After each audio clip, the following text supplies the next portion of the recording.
Hello friends. आज हम बात करेंगे चैप्टर 8 एसएस में framing of the constitution and its features. तो सबसे पहले हम समझेंगे कि कॉन्स्टिट्यूशन होता क्या है। ठीक है, तो इमेजिन करना है कि आपके पास एक स्कूल है और स्कूल में अगर कोई रूल है, ठीक है, तो फिर ठीक है, लेकिन अगर रूल ही ना हो तो क्या होगा? तो कोई भी कभी भी आ जाएगा और कुछ भी करेगा। ठीक है, टीचर्स की कोई भी रिस्पॉन्सिबिलिटी ही ना हो तो स्कूल में क्या होता है? ठीक है, प्रॉब्लम्स आएंगी। ठीक है, स्टूडेंट्स आएंगे, अगर student have to come on time, अगर रूल्स हैं तो टीचर्स के पास रिस्पॉन्सिबिलिटी होती है। Students have certain rights, everyone has to follow the same rules, सभी को सेम रूल्स फॉलो करना पड़ता है। ठीक है, और स्टूडेंट के पास कुछ राइट्स होते हैं। ठीक है, तो अगर ये सब नहीं होगा तो फिर कुछ भी बहुत सारी प्रॉब्लम्स आती हैं। इसलिए स्कूल में रूल्स होते हैं, स्टूडेंट को क्या करना है, टीचर्स की रिस्पॉन्सिबिलिटीज़ क्या है, प्रिंसिपल की पावर क्या होती है, डिसिप्लिन कैसे मेंटेन होना है। बिल्कुल इसी तरह एक कंट्री को भी रूल्स की ज़रूरत होती है। ठीक है, इसीलिए कॉन्स्टिट्यूशन बना है। तो उसकी ईजी डेफिनेशन है, a constitution is a set of basic rules and principle according to which a country is govern. ठीक है, तो कंट्री के पास भी रूल्स हैं, तो उससे क्या बना है, हमारा कॉन्स्टिट्यूशन बना है। तो इंडिया को कॉन्स्टिट्यूशन की ज़रूरत क्यों पड़ी? Why did India need a constitution? So India become independent from British rule on 15 August 1947। हम सभी को पता है। ठीक है, so before independence India was ruled by British. ठीक है, so after independence India had to decide कि उसके पास रूल करना है। ठीक है, तो कॉन्स्टिट्यूशन होना जरूरी। How should our country be govern now? अब कैसे वो चलेगा? ठीक है, so India was a huge and diversity country, people belong to different, अलग अलग पीपल्स हैं, रिलीजन्स अलग है, लैंग्वेज अलग है, cultures, regions, communities. So therefore India needed to common set of rules that would apply to everyone. ठीक है, सभी के लिए एक ही रूल्स है। ठीक है, protect people's right, establish democracy, give equal status to citizens, explain of the powers of government, prevent misuse to government power, maintain unity of justice in the country. ठीक है, तो ये जो रूल बना है, गवर्नमेंट कैसे बनेगी, पीपल को क्या क्या राइट्स मिलेंगे, गवर्नमेंट की पावर कितनी होगी, सेंटर और स्टेट्स के बीच में पावर कैसे डिवाइड होगी, सभी सिटीजन्स को साथ में इक्वलिटी कैसे मिलेगी, यही सब चीज़ें कॉन्स्टिट्यूशन में दिया गया है। इसलिए कॉन्स्टिट्यूशन में क्या होता है, तो गवर्नमेंट को रूल देता है, सिटीजन्स को राइट्स मिलती है। ठीक है, गवर्नमेंट को पावर डिफाइन करता है कि गवर्नमेंट के पास 80 पावर्स हैं, डेमोक्रेसी को एस्टेब्लिश करते हैं, इक्वालिटी और जस्टिस को प्रमोट करता है। ठीक है, तो कॉन्स्टिट्यूशन जो है किसने बनाया? Making of the constitution. So constitution was made by special body called a constituent assembly. ठीक है, तो इंडिया कॉन्स्टिट्यूशन बनाने के लिए एक स्पेशल बॉडी बनाई गई जिसका नाम है कॉन्स्टिट्यूशन असेंबली। कॉन्स्टिट्यूशन असेंबली ने इंडिया का कॉन्स्टिट्यूशन प्रिपेयर किया है। ठीक है, so constitution assembly was form in 1946। Assembly के मेंबर्स ने डिफरेंट इश्यूज पर डिस्कशन और डिबेट किया। मतलब कि कॉन्स्टिट्यूशन एक पर्सन ने अकेले नहीं बनाया है, बहुत सारे लोगों ने मिलकर बनाया है। ठीक है, सो बहुत सारे रिप्रेजेंटेटिव्स थे और उसमें डिस्कशन हुई, डिबेट हुई, सजेशन दिया गया कि, और फिर उसके बाद कॉन्स्टिट्यूशन को प्रिपेयर किया गया है। ठीक है, कब बना है? तो 9 दिसंबर 1946 फर्स्ट मेट हुआ है असेंबली में। ठीक है, सो नेक्स्ट आता है हमारा डॉक्टर बी.आर. अम्बेडकर, वो ड्राफ्टिंग कमेटी के चेयरमैन थे। अगर आपको क्वेश्चन आता है कि ड्राफ्टिंग कमेटी के चेयरमैन कौन थे, तो आपका आंसर आएगा बी.आर. अम्बेडकर। सो ड्राफ्टिंग कमेटी क्या करती थी? सो कॉन्स्टिट्यूशन असेंबली में जो डिस्कशन और डिसीजंस होते थे उनको प्रॉपर लीगल फॉर्म में कॉन्स्टिट्यूशन के ड्राफ्ट में अरेंज करने का इम्पॉर्टेंट काम जो कि ड्राफ्टिंग कमेटी का था। ठीक है, सो इसीलिए डॉक्टर बी.आर. अम्बेडकर को इंडियन कॉन्स्टिट्यूशन का चीफ आर्किटेक्ट कहा जाता है। ठीक है, तो आपको याद रखना है कि डॉक्टर बी.आर. अम्बेडकर क्या है? Chairman of drafting committee. ठीक है, सो इम्पॉर्टेंट डेट्स आपको याद रखनी है। 1946 कॉन्स्टिट्यूशन असेंबली फॉर्म कब हुई है? तो क्या 26 नवंबर 1949। ठीक है, so constitution come into force, मतलब इसी दिन कॉन्स्टिट्यूशन ऑफिशियली कंट्री में अप्लाई हुआ था, 26 जनवरी 1950 में। आपको सभी को पता है। ठीक है, रिपब्लिक डे हम मनाते हैं। सो 26 नवंबर को कॉन्स्टिट्यूशन डे सेलिब्रेट किया जाता है। सो आपको याद रखने का है, अडॉप्टेड कब हुआ तो 1949 में और अप्लाई कब हुआ तो 1950। ठीक है। नेक्स्ट जो है हमारा Republic, what is the difference between kingdom and Republic. In kingdom rulers जैसे कि होता है कि फादर थे, सन हुआ, फिर उसके बाद ग्रैंडसन पोते आते हैं। ठीक है। ये अभी क्या है, डेमोक्रेसी हो गया है। ठीक है। तो इसमें क्या करना होता है, पहले हेरिडिटरी किंग और क्वीन बनना चाहता था, उसको India has therefore is called a republic. अभी क्या होता है, इलेक्शन से हम अपना राजा चुनते हैं। ठीक है। सो डायरेक्टिव प्रिंसिपल और स्टेट पॉलिसी यहाँ पर है। इसमें क्या होता है, सोशल जस्टिस होती है, इकोनॉमिक वेलफेयर, इक्वल अपॉर्चुनिटीज मिलती है, बेटर लिविंग कंडीशंस होते हैं। ठीक है। सो फंडामेंटल राइट्स क्या होते हैं, तो what citizens can claim, directive principles, तो कि what the government should try to achieve. ठीक है। सो नेक्स्ट हमारे फंडामेंटल राइट्स हैं कुछ।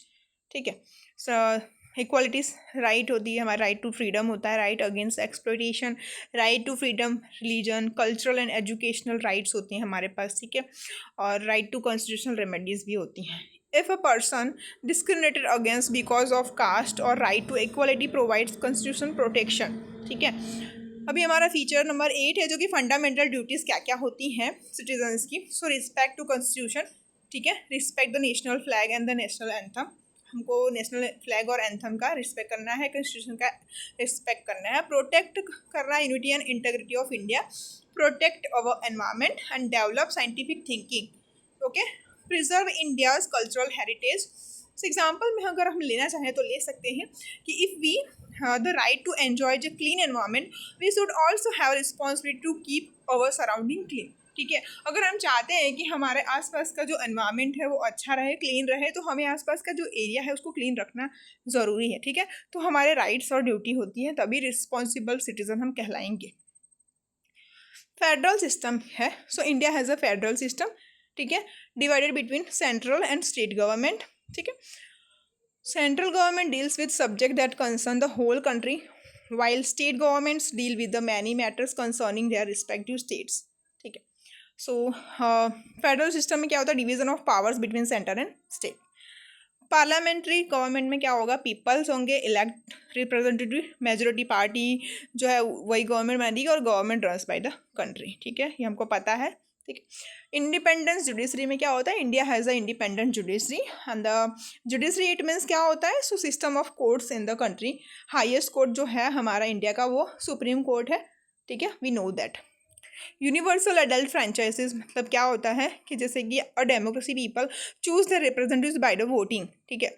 18 ईयर्स है तो उससे बड़े लोग होते हैं तो वो अपना वोट दे सकते हैं। ठीक है। That is called a universal adult franchises. If you can Indian citizens and you are 18 or above, so you can participate in elections by voting, and provided you are registered an elector and the meet of the applicable legal requirements। okay। ठीक है। So next हमारा आता है what is a preamble. So the preamble is the introduction or opening statement of the Constitution. It tells the main ideas, aim, objective and constitution। इसमें ये भी explain किया गया है कि जो what kind of country India and what the constitution aim to provide it citizens. Easy example में अगर हम लेना चाहें और देखना चाहें समझें तो अगर हम सोचो आपके पास एक बुक है, before the main chapters the book में have short introduction explaining what the book is about. मतलब जो हमारी पूरी की पूरी बुक होती है लेकिन उसमें एक प्रीफेस दिया होता है, इंट्रोडक्शन दिया होता है कि इस बुक में आपको क्या क्या पढ़ना है। ठीक है। सो सिमिलरली प्रीमेबल भी यही होता है कि कॉन्स्टिट्यूशन ऑफ इंट्रोडक्शन, मतलब इंट्रोडक्शन है कॉन्स्टिट्यूशन का इसके अंदर। ठीक है। So preamble begins with we the people of India. This means that people of India are sources of authority of the constitution. इसके मेन आइडल्स मेंशन प्रीमेबल तो के sovereign, socialist, secular, democratic, republican. ठीक है। और दूसरे भी promises हैं, justice, liberty, equality and the fertility. ठीक है। सो एग्जाम्पल आ सकता है एग्जाम में आपका, जैसे कि क्वेश्चन है कि what is the preamble. So you can write like this, the preamble is the introductory statement of the Indian constitution and it explain the basic ideas, objective and values of the constitution and describe the what kind of society and the government of India aim to establish. ठीक है, so important क्या है, 4 pillars कौन से हैं हमारे प्रेमेबल के, तो 4 पिलर्स है, justice, liberty, equality and fraternity. ठीक है, जस्टिस का मतलब होता है treatment for everyone, fair treatment होनी चाहिए। ठीक है, लिबर्टी में क्या होता है, फ्रीडम होना चाहिए। इक्वालिटी में मतलब कि सारे के सारे इक्वल अपॉर्चुनिटीज मिलना चाहिए सभी को। फर्टेनिटी का मतलब होता है brotherhood and a feeling of unity among all citizens. ठीक है, so we all are equals. So आपको याद रखना है अगर, तो JLEF it means justice, liberty, equality, fraternity. ठीक है, तो आप कैसे याद रखेंगे, फेयरनेस होता है, फ्रीडम होता है, इक्वल ट्रीटमेंट होता है, ब्रदरहुड होता है। ठीक है, 1 लाइन आंसर्स है। The 4 important ideals of the preamble are justice, liberty, equality and fraternity. ठीक है, बेसिक फीचर्स क्या क्या हैं आपके इंडियन कॉन्स्टिट्यूशन के, सो अब हम वो देखेंगे। ठीक है, सो रिटन कॉन्स्टिट्यूशन है यहाँ पर। सो इंडिया का कॉन्स्टिट्यूशन रिटन कॉन्स्टिट्यूशन है। इसमें कंट्री को गवर्न करने के लिए और रूल के लिए क्लियरली रिटन है कि आपको कैसे गवर्नमेंट कैसे वर्क करेगी, सिटीजन्स को राइट्स क्या क्या मिलेंगे, इलेक्शंस कैसे होंगे, जुडिशरी का रोल क्या होगा, सेंटर और स्टेट्स की पावर क्या क्या होंगी। ठीक है, सो ये सभी के सभी इसमें हाँ लिखा हुआ है। ठीक है, ये सब कॉन्स्टिट्यूशन में एक्सप्लेन किया गया है। India has a written constitution containing details rules of governing the country. अब यहाँ पे है सेकंड में सॉवरेन। ठीक है, इसका मतलब होता है संप्रभु। ये वर्ड थोड़ा सा डिफिकल्ट लगता है। ठीक है, सो बट बहुत इजी है। इसका मतलब ये होता है कि इंडिया को अपने डिसीजंस खुद लेने का हक है, वो खुद ले सकता है, कोई दूसरा कंट्री इंडिया को ऑर्डर नहीं दे सकता है। सो इंडिया तुम्हें ये लॉ बनाना ही पड़ेगा। सो इंडिया अपनी फॉरेन पॉलिसी और इंटरनल मैटर्स में इंडिपेंडेंटली डिसीजंस लेता है, इसका मतलब ये होता है। ठीक है, सो सॉवरेन क्या है, इंडिपेंडेंट है। सोशलिस्ट आता है हमारा, मतलब कि सोशलिस्ट का बेसिक आइडिया क्या होता है, तो सोसाइटी में मेन सोशल और इकोनॉमिक इनइक्वालिटीज़ को कम करने का है। ठीक है, सो कंट्री का एम होना चाहिए कि सबको अपॉर्चुनिटीज सेम टू सेम मिले, पुअर और वीकर सेक्शंस को भी सपोर्ट मिले। ठीक है, सो सोर्सेस और अपॉर्चुनिटी का बेनिफिट वाइडर सोसाइटी तक पहुँचे, तो इसीलिए सोशल का एम है कि reducing social and economic inequalities. ठीक है, सेक्युलर है हमारे यहाँ पे, तो ये बहुत ही इम्पॉर्टेंट है। इंडिया में मेन डिफरेंट रिलीजन्स के लोग रहते हैं, जैसे कि Hindu, Muslim, Christian, Sikhs, Buddhist. So India का कोई भी ऑफिशियल स्टेट रिलीजन्स नहीं है। सो गवर्नमेंट को सभी रिलीजन्स को कॉन्स्टिट्यूशनल फ्रेमवर्क के अंदर इक्वल रिस्पेक्ट और प्रोटेक्शन देना हो चाहिए। इसीलिए अगर कोई स्कूल में हिंदू, मुस्लिम या तो सिख, क्रिश्चियंस कोई भी स्टूडेंट्स है, तो टीचर्स किसी एक रिलीजन को प्रेफरेंस नहीं देता है, सभी को इक्वल ट्रीटमेंट मिलती है। ठीक है, तो इसमें क्या याद रखोगे, सेक्युलर में क्या होता है, all regions are treated equal by the state. ठीक है, नेक्स्ट आता है हमारा डेमोक्रेटिक। तो डेमोक्रेसी का सिंपल मीनिंग होता है government of the people, by the people and the for the people. India में पीपल अपने रिप्रेजेंटेटिव को इलेक्शंस के थ्रू चूज करते हैं। ठीक है, सो अगर आप इलेक्शन में वोट देते हैं तो कैंडिडेट को चूज करते हैं, तो इलेक्टेड जो होता है रिप्रेजेंटेटिव गवर्नमेंट बनाने में रोल प्ले करता है, इसलिए इंडिया को डेमोक्रेटिक कंट्री भी कहा जाता है। रिपब्लिक में क्या होता है, तो रिपब्लिक का मीनिंग है कि इंडिया में कंट्री का हेड हेरिडेटरी किंग और क्वीन नहीं होता, पहले होता था, अब नहीं होता है। इंडिया का प्रेसिडेंट इलेक्टेड होता है according to constitutional process. Example के थ्रू अगर हम समझना चाहें, तो अगर कोई कंट्री में किंग का बेटा ऑटोमेटिकली नेक्स्ट किंग बन जाए तो उसको मोनार्की कहते हैं। इंडिया में ऐसा नहीं है, जो कि पहले हुआ करता, इसलिए इंडिया रिपब्लिक है। ठीक है, ओके।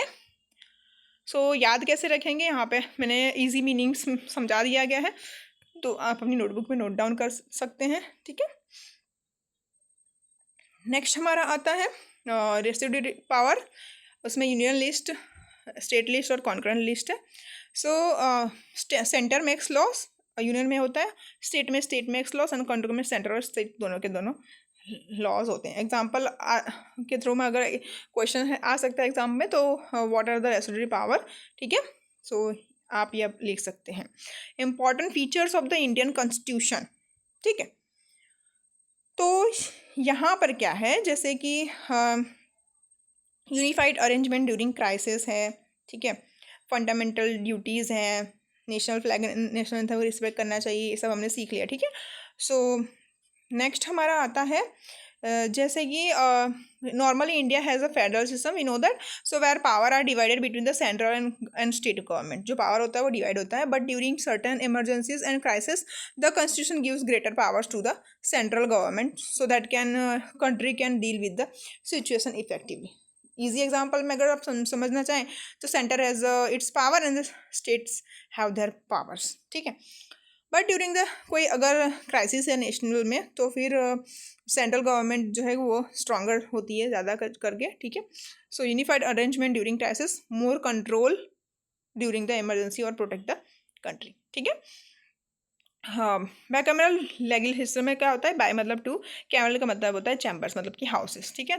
तो 2 हाउसेस हैं, लोकसभा एंड राज्यसभा।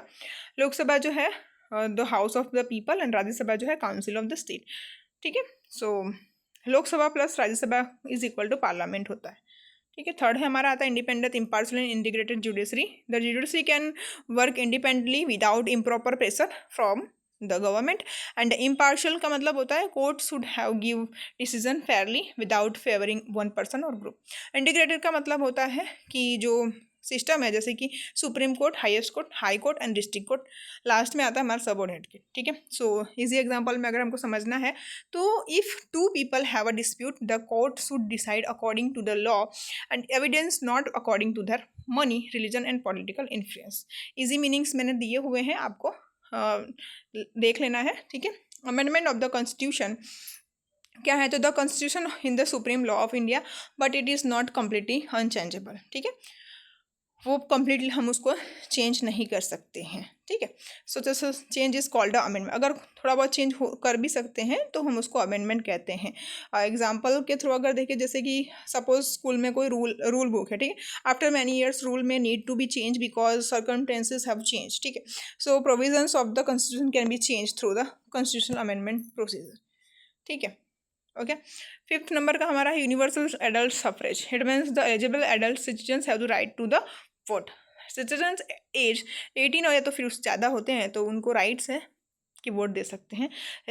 अगर अमीर हो या गरीब हो, मेल हो या फीमेल हो, पर्टिकुलर कोई भी रिलीजन्स के हो, कोई भी कास्ट के हो, ठीक है।